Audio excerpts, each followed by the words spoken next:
The retribution for shrinking his own world and acting foolishly based on wrong thinking has become very great. This is the end of the person I admired. I never thought something like this would happen. My name is Amelia. There were two major turning points in my life during my childhood. The first was my encounter with the banjo.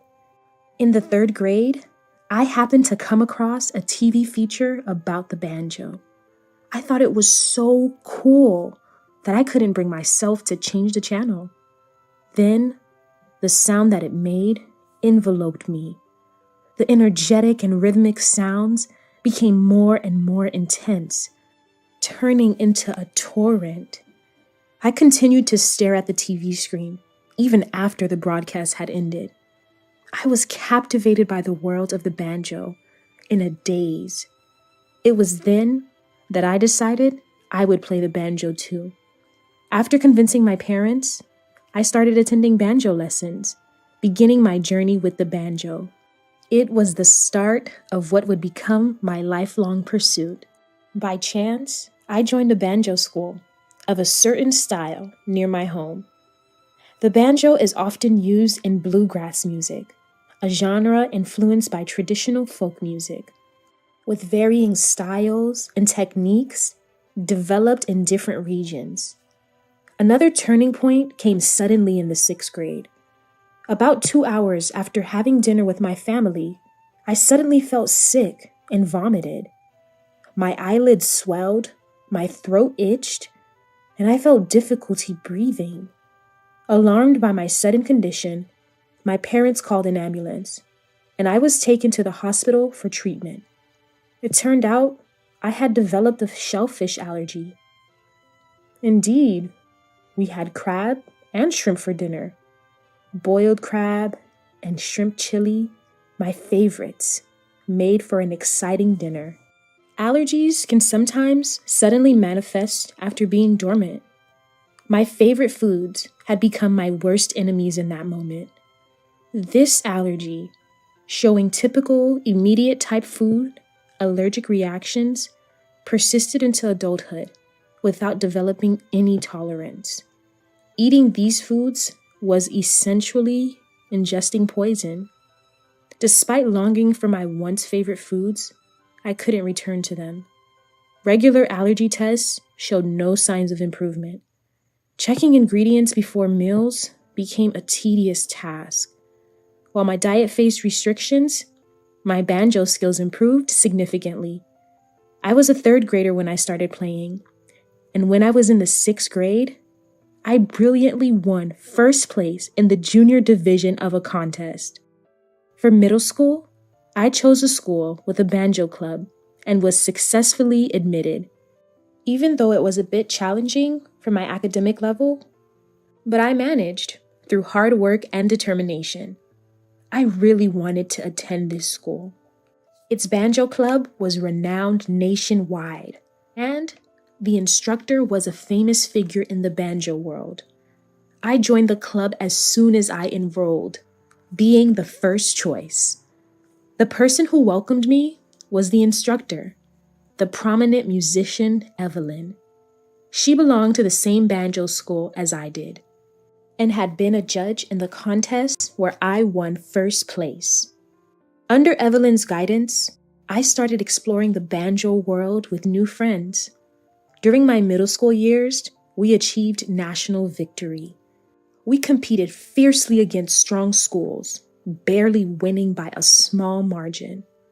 As a senior and club president, I accepted the championship trophy.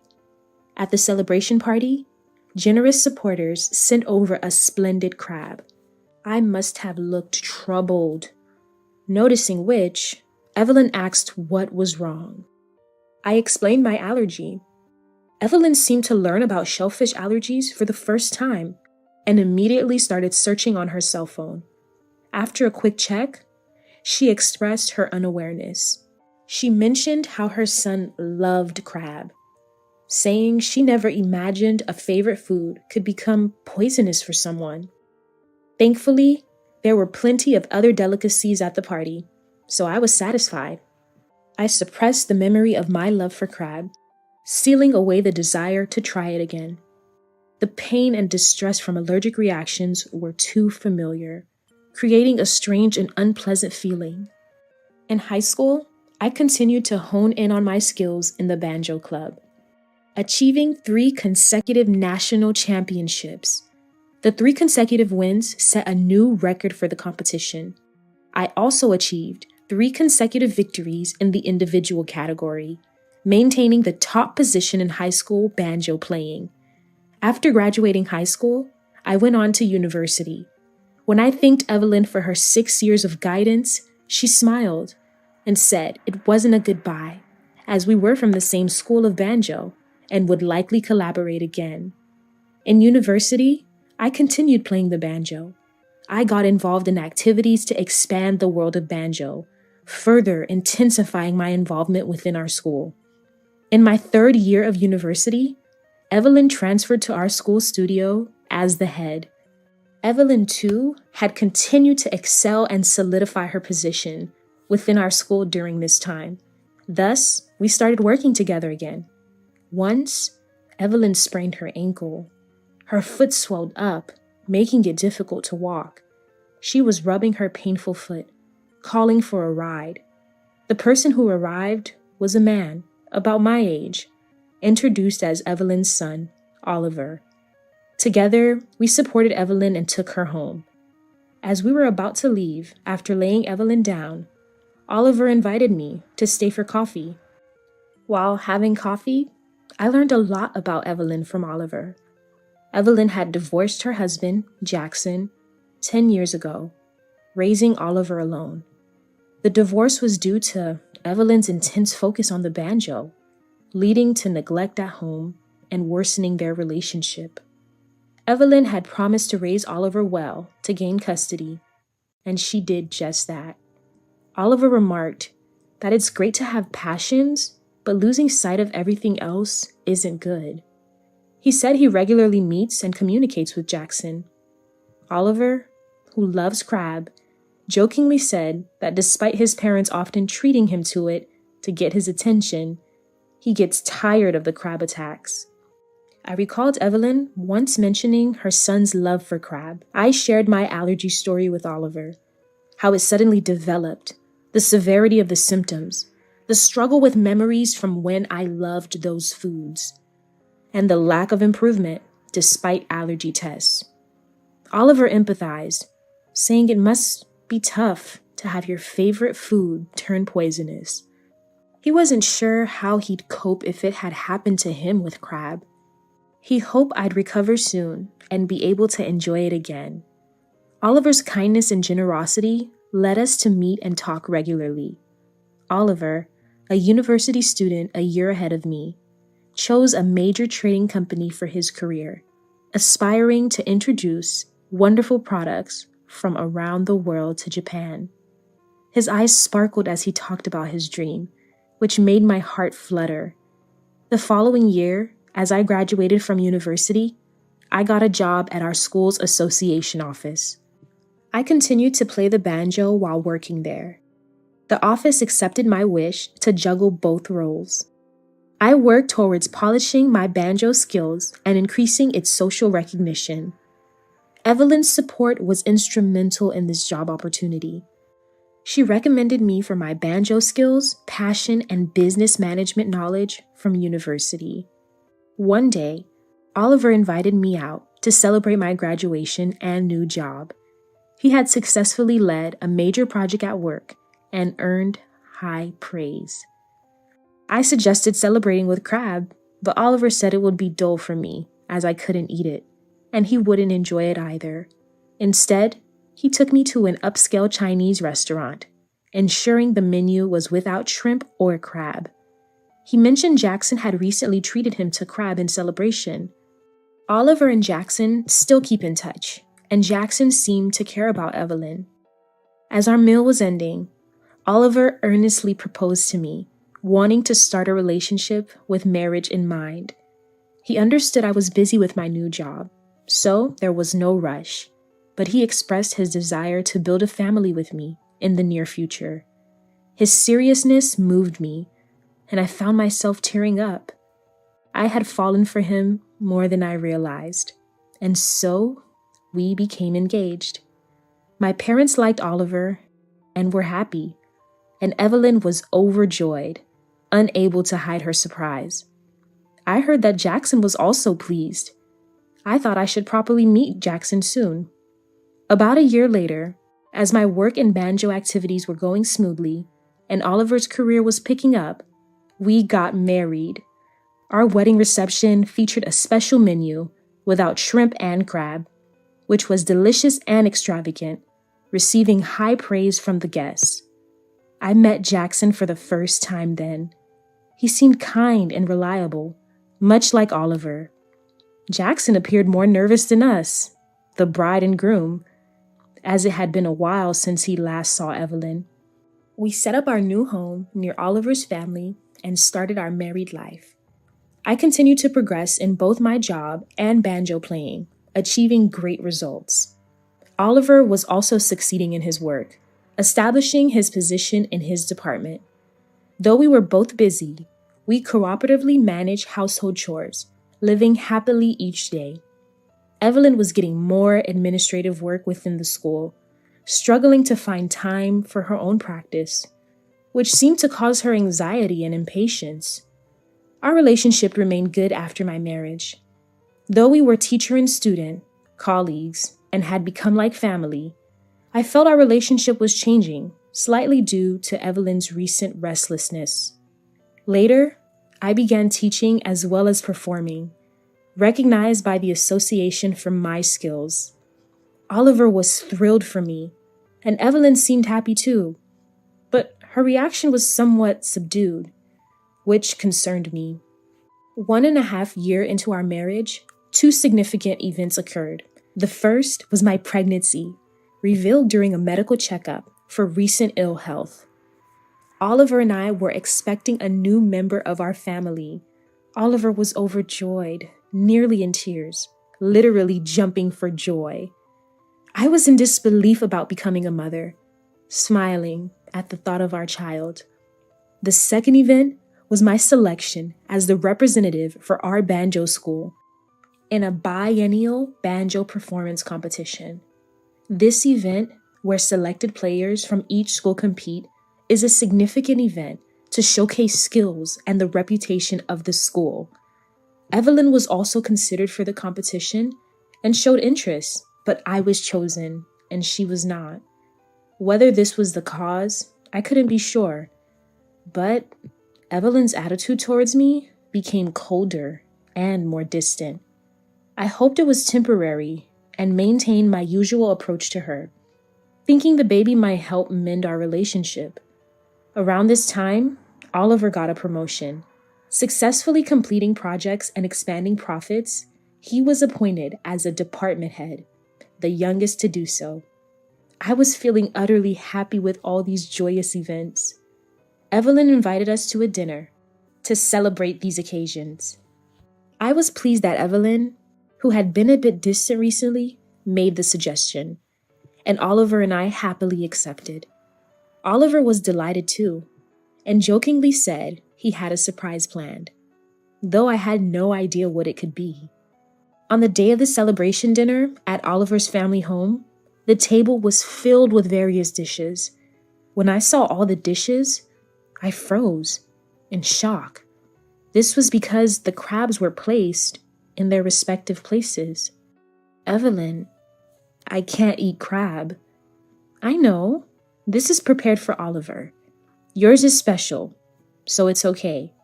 She explained that the crab was an expensive one, costing hundreds of dollars each, indeed looking splendid and delicious. But for me, whether exquisite or plain, it was something I couldn't eat. The world has advanced so much nowadays with technology.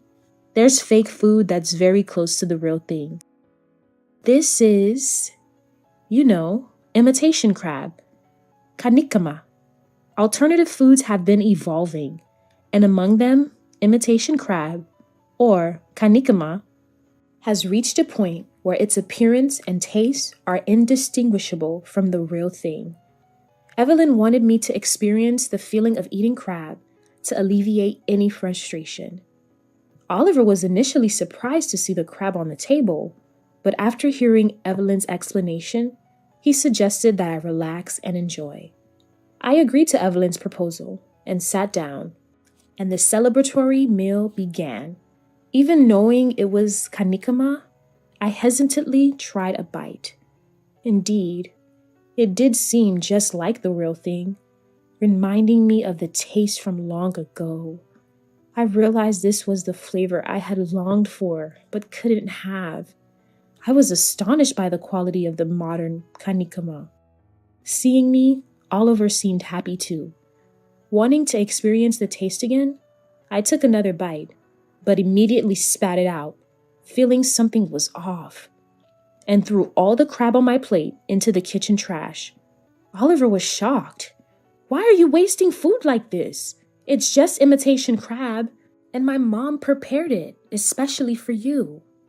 He yelled, but I didn't flinch, knowing my life had been threatened.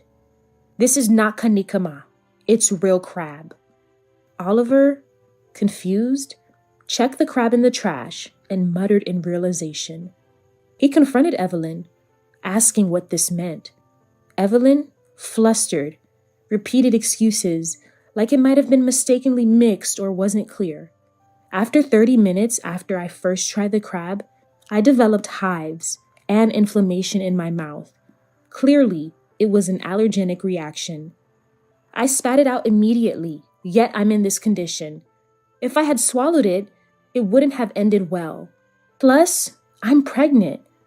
What if it had harmed my baby? Evelyn, cornered, began to confess.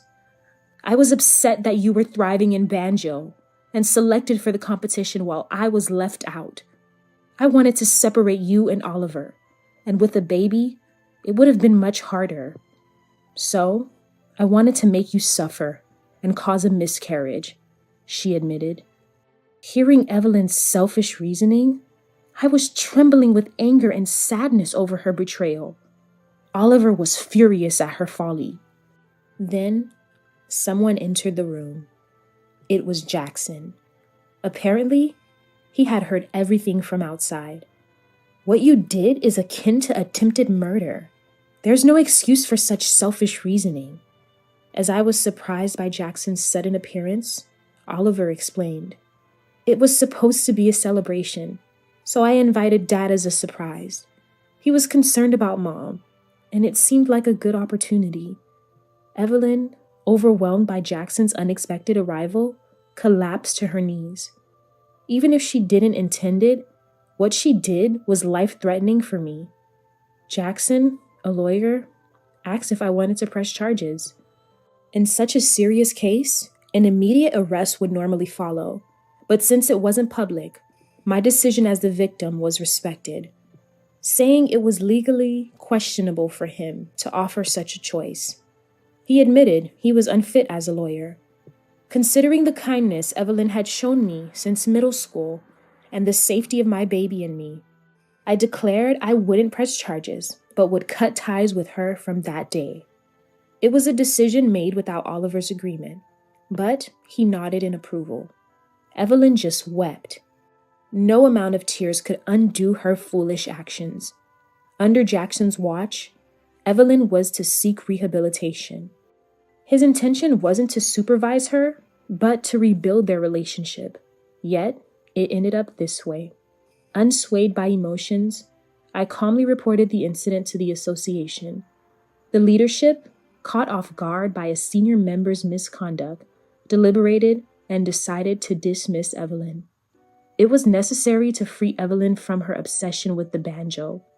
I heard from Jackson, who was keeping an eye on her, that Evelyn was now living modestly, looking for part-time work. The rewards for shrinking one's world by oneself and doing foolish deeds based on wrong thinking have been very great. I then joined the competition. The performance was a little difficult for the contestants, who had to cover their growing bellies, but they performed beautifully and won the competition. I was able to further the name of my school. I intend to continue to pursue the world of banjo. Now, building a happy and laughing family with my soon-to-be born child was an equally important goal.